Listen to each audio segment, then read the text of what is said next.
और जहाँ तक कांग्रेस का सवाल है, अच्छा किया कांग्रेस ने पहले हमसे दूर हो गए, नहीं तो कई हमारे साथी नॉमिनेशन ही नहीं कर पाते। अखिलेश यादव और कांग्रेस के बीच में पिछले कुछ दिनों से क्या चल रहा है किसी से छिपा नहीं है।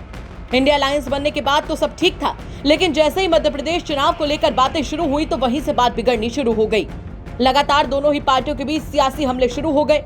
अखिलेश ने तो यहां तक कह दिया कि अगर पता होता कि राज्यों में गठबंधन नहीं है तो वो मीटिंग में ही नहीं जाते। अखिलेश का गुस्सा जायज भी था। अब गठबंधन को लेकर जोर शोर से अखिलेश जब बयान दे रहे थे तो सीटों की उम्मीद भी बनती थी, लेकिन कांग्रेस ने अखिलेश को मध्य प्रदेश में एक भी सीट देना जरूरी नहीं समझा।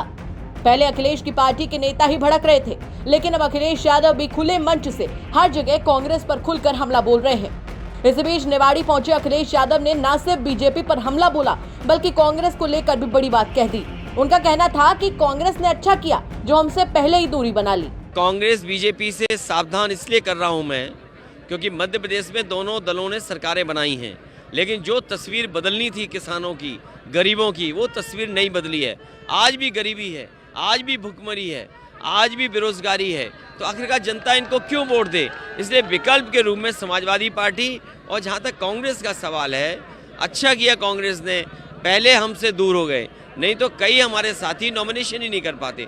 सोचो अगर ये साजिश हो जाती कि कुछ दिन और हम इंतज़ार करते तो हमारे कई समाजवादी साथी नॉमिनेशन ही नहीं कर पाते, क्योंकि उन्हें ये भरोसा था कि साथ मिलके लड़ रहे हैं, इंडिया गठबंधन लड़ रहा है, पीडीए हमारी एक रणनीति के तहत हम काम करेंगे।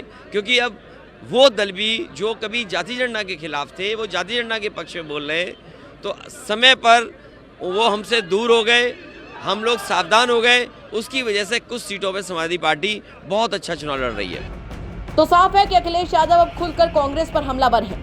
देखना होगा कि इंडिया अलायंस में कांग्रेस और सपा के बीच का सियासी घमासान कब और कहां तक चलता है। ब्यूरो रिपोर्ट, यूपी तक।